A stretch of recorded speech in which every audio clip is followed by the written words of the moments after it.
The night Daniel walked away, everything changed. He left behind a hall filled with shame, regret, and broken pride. But life doesn't end at humiliation. Sometimes it begins there. This is part 2. The story of rising, falling, forgiveness, and what becomes of those who wound the hearts that once loved them. Maria's family returned home in silence. Not a word was spoken in the car. Her mother clutched her purse tightly, trembling. Her father stared blankly out the window. When they entered their house, her father finally broke. "Maria, what have you done to us?" Her mother couldn't contain her tears. "He was good to you. You married gold but treated him like dust." Maria buried her face in her hands. For the first time, she realized. Not only had she destroyed her marriage, she had placed her family's livelihood in danger. The next morning, Maria's brothers received emails. Mandatory review meeting with HR. Performance evaluation. Behavioral assessment. Fear consumed the household. Maria locked herself in her room and cried until she couldn't breathe. All the pride she carried, all the arrogance she boasted, all shattered in a single night. Daniel settled into a quieter routine. He moved to a different estate, peaceful, surrounded by trees, far from the noise of the world. His new partner, Eliona, was nothing like Maria. She volunteered at the company's charity wing. She didn't know he was the CEO at first. She simply saw a gentle man who smiled kindly and listened deeply. One morning, she found him sitting alone on the porch. "Eliona, you think about her sometimes, don't you?" "Daniel, softly, I think about the moment love died." Eliona sat beside him. "You didn't lose love, Daniel. You lost pride disguised as love. There's a difference." Daniel looked up, surprised at her wisdom. Eliona continued, "Some people break us so that the right ones can find the pieces and help us rebuild." Daniel smiled. A genuine, healing smile. But deep inside, he still carried scars. At Hamilton Industries, the ripple effects were felt instantly. Maria's father, Mr. Alvarez, was a department supervisor. He was hardworking, dedicated, and respected. But now, everyone whispered about what happened. During his evaluation, the HR officer asked gently, "Sir, how did all this happen?" His voice cracked. "My daughter lost her way, and now we all must pay a price."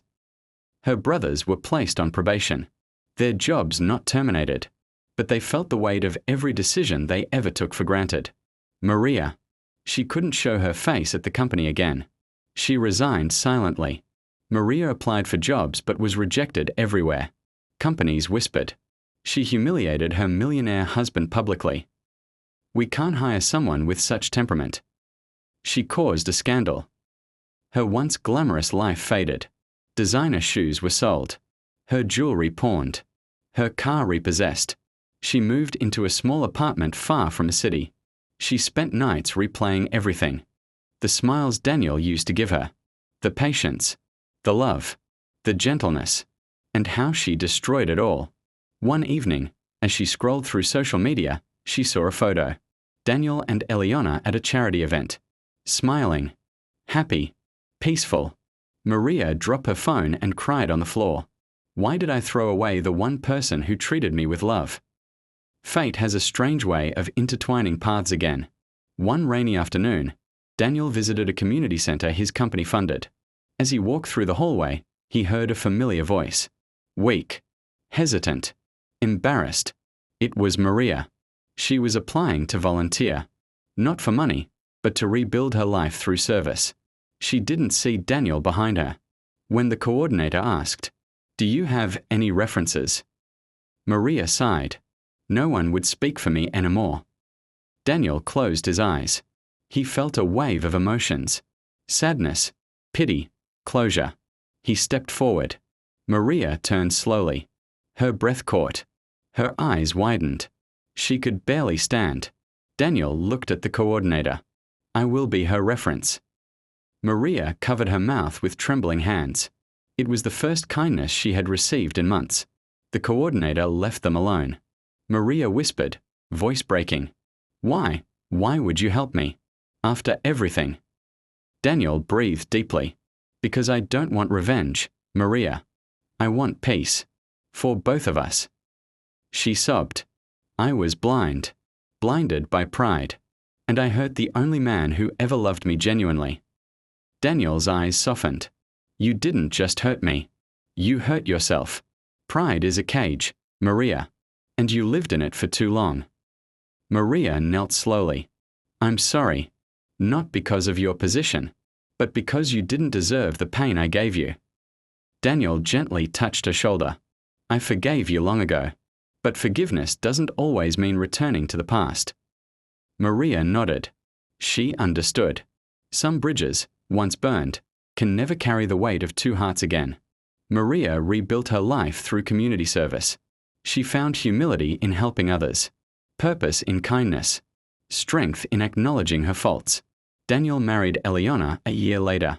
Their love was quiet, steady, and real. Maria attended the wedding, not as an ex-wife, but as someone who learned her lesson. When Daniel saw her seated quietly at the back, he smiled gently, not out of love, but out of gratitude for how far both of them had come. Narrator. And so, the story teaches us. A pride can destroy what love protects. A respect is worth more than gold. A forgiveness frees the heart more than revenge. And sometimes, losing someone is God's way of saving you from a future you didn't deserve. And don't forget to like, subscribe, and turn on notifications so you never miss another powerful story. Your engagement supports the channel and helps us create more emotionally charged episodes like this.